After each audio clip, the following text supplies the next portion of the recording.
Implementing sets of objects. In this article I continue my look at implementing sets of objects.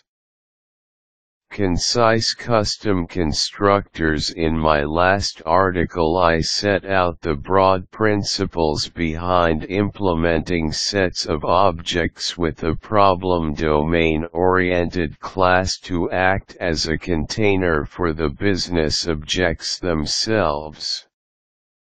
This relied upon an extended data management class that could support navigation through a database-dependent cursor of some kind.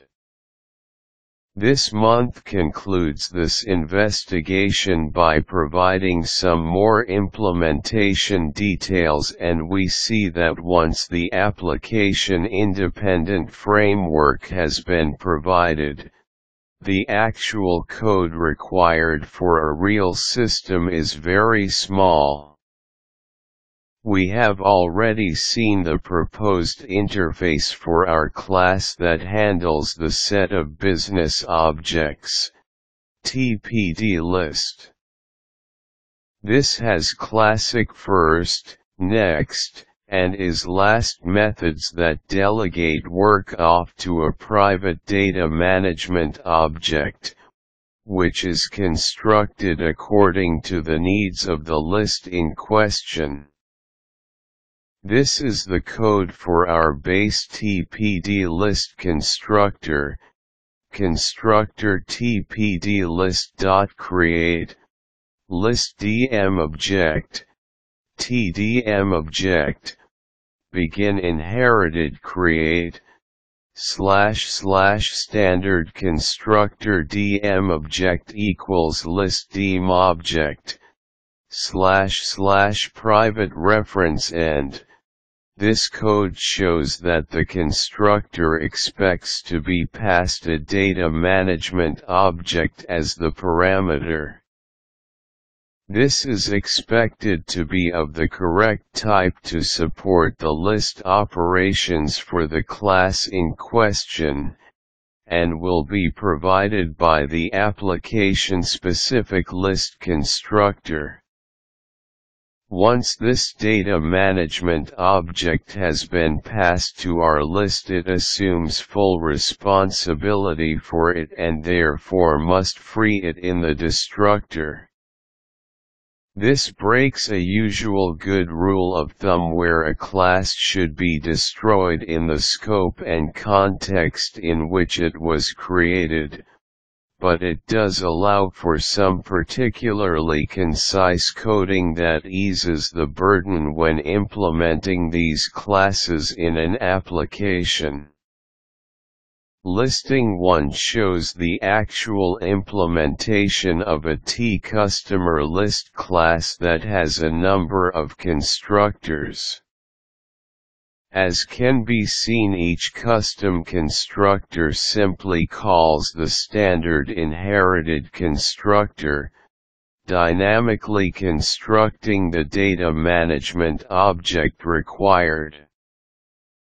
A particular point is that the parameters are passed unchanged to the second constructor, keeping the interface between business logic and persistence classes database neutral. Apart from the property that returns the current problem domain object in the list typecast to one of an appropriate type, this is all the implementation that the business logic needs for each new type of list required. As can be seen, this is a very small amount of code, as most of the work is happening in our application-independent base classes. Encapsulating database access. The reason that our business logic for handling these lists is so lightweight is because they delegate all of the work to their respective data management objects. Depending upon the particular database that is used to persist object data, the amount of work required here can vary enormously. Fortunately, the vast majority of systems these days store their data in an RDBMS, or at least access the data through a query language, in which case implementation is simple. Our data management class will need a private cursor of some kind to the database. I am assuming that this cursor, in this instance, has the ability to execute a SQL query, and fetch the data. This cursor will of course be entirely database dependent. Generally I choose the fastest, most convenient, or easiest to deploy option for a given database. This might be a generic API such as ADO or ODBC, or more usually I employ a specific approach such as an interface to a client API, maybe using a thin wrapper, such as IBExpress for interbase access. Some may question why not build the database entirely layer around an existing database-independent API such as ODBC. There is nothing to say that this is not a viable solution, but keeping the interface to the database layer entirely neutral, and object-based, has the benefit of allowing all such APIs to be used, where appropriate. The actual implementation of the database layer is of course free to use any API it so chooses, including generic ones such as ADO, ODBC, or the BDE. It should be stressed that providing our own database-neutral interface for object persistence is not reinventing the wheel. Our interface is a very lightweight wrapper, often implemented as the facade pattern, around a more functional API to which the bulk of the work is delegated. The key is that our wrapper encapsulates the required functionality, and facilitates the selection of an alternative database API should requirements change or needs dictate. The first record method on our class, called by the first method in the TPDList, simply cancels any executing query within the class and issues the appropriate select query. The next record will be mapped onto a suitable method on the database cursor, as will the IsLast property. As each record in the cursor is accessed, the data management class should be prepared to instantiate and populate an appropriate business object expected by the calling TPDList. The population of this class from the database cursor fields should be shared with the population of a single object through the load method, and is best achieved by calling an abstract method, passing the database cursor and the object to be populated. This method must be overridden by our application-specific data management objects to actually update the known properties of a specific business object from named fields in the supplied cursor. We have already stated that our data management classes will have constructors that match those in their problem domain list equivalents. Assuming our database supports queries, all these constructors need to do is to define a query string that selects the required records from the table, dynamically building up the query from the parameters passed in. For queries that are executed very frequently, or where performance is paramount, it is of course possible for this constructor to call a custom stored procedure on the database, passing parameters through to it in some convenient form, such as substituting object IDs for referenced objects passed as a parameter. The first record method in our class will actually be responsible for initiating the execution of the query, or calling a stored procedure. This is good practice as it keeps the constructor of a class lightweight. Listing 2 shows the corresponding constructors for the customer DM, data management, object. Hierarchies of responsibility. I should finally pass comment on the class hierarchy involved on the data management side. Our base TDM object should be kept database independent, but it must provide an interface that the problem domain classes can use. This is achieved by providing a number of abstract methods on the base class.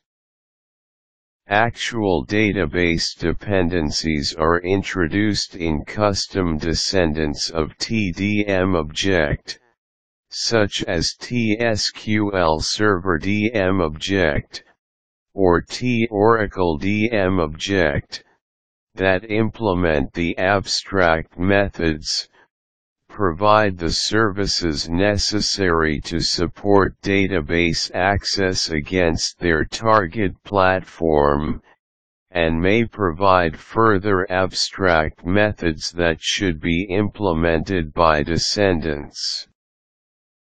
These database-specific descendants are perfectly entitled to introduce dependencies on any other classes they need to communicate with their chosen database using any suitable API. Typically, they will provide a reasonable amount of functionality supporting such issues as establishing a connection to the engine, selecting a specific database, logging in as a named user, and so on. How they achieve such needs is entirely under their own control. Remember that our base TDM object interface is a contract purely for the services required by the TPD object and TPDList, and does not dictate any details such as a database context. This also means that our database-specific objects can take advantage of any features of the chosen database or API to maximize ease of use or performance, while resting easy in the knowledge that a move to another database is still possible without wholesale changes to the main body of application code. In fact, as these classes are application independent, it is possible for a database expert to incorporate possibly high levels of complexity, to extract maximum performance from the API, while exposing a simple interface for the application-specific users of these classes. One side effect of this hierarchy is that our application data management objects will be strongly tied to the functionality required of a specific database layer, and therefore a change of database will require a re-implementation of the data management objects. This impact can be reduced or possibly even completely removed if all database-specific classes are designed with identical services. Experience suggests that while this approach is practical for similar database APIs, providing an entirely database-independent class hierarchy limits the opportunities to take advantage of a specific platform.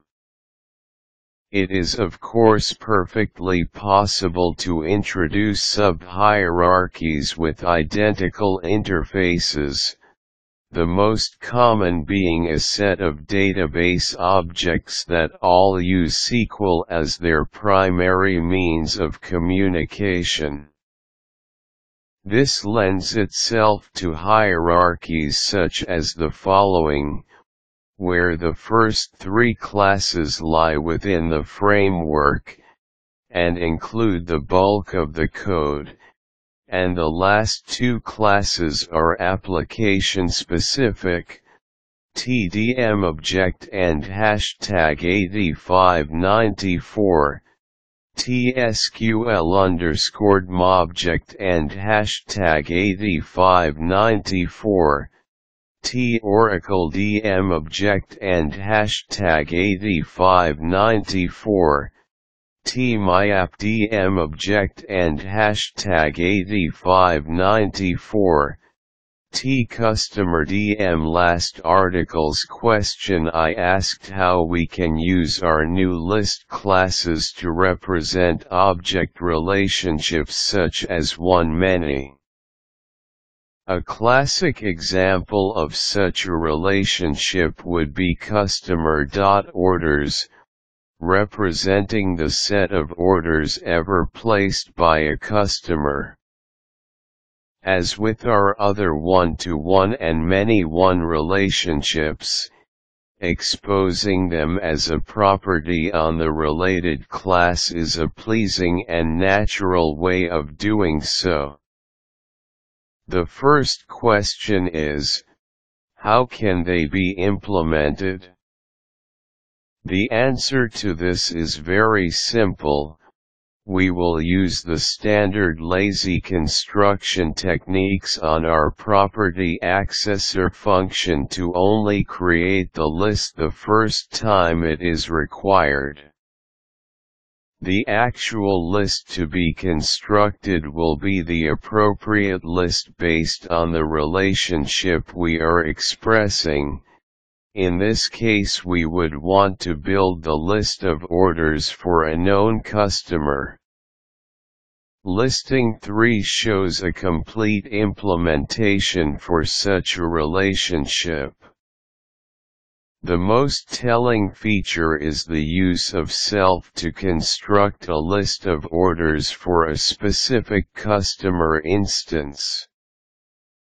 The second part of the question was, can we handle such operations generically as we do with the simpler relationships? Remember, we implemented a generic getObject method in our base TPDObject class. On the face of it, we might be able to implement a generic getList method, but on closer inspection this is not the case. The reason for this inability to handle lists generically is that we want to call a specific constructor with particular parameters on the list required. This would require some kind of a reference to a constructor type, and there is no concise way of expressing this while keeping parameter handling simple. So, while we can handle single object relationships generically, we cannot do similar for set object relationships, and they must each be handled explicitly as seen in listing 1. As can be seen, the amount of code involved is minimal, and this is therefore not too onerous a task. Listing 1. Custom constructors for TCustomerList. Constructor TCustomerList. Create all. Begin inherited create. TCustomerDM. Create all. And constructor TCustomerList. Create by name. Const name. String. Begin inherited create. TCustomerDM. Create by name. Name. And constructor TCustomerList. Create by stock order. Item. Stock item. Begin inherited create. TCustomerDM. Create by stock order. Item. And listing 1, listing 2, matching constructors for the customer data management. Object, constructor TCustomerDM. Create all, begin inherited create, query equals select asterisk from customer order by name, and constructor TCustomerDM. Create by name, const name, string, begin inherited create, query equals select asterisk from customer where name like plus name plus %, and constructor TCustomerDM. Create by stock order. Item, stock item, begin inherited create, query equals select asterisk from customer where item ID equals plus ID to str, item.id, and listing 2, listing 3, implementing one many.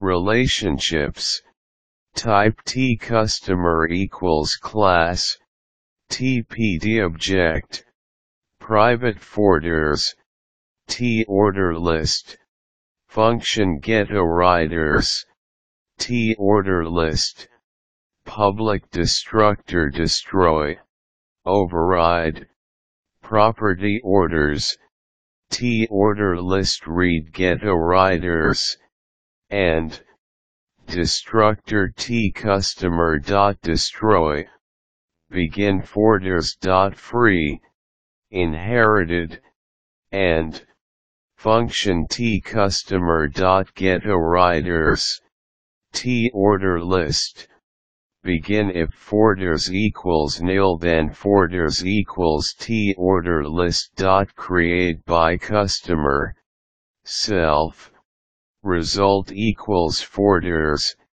and listing 3.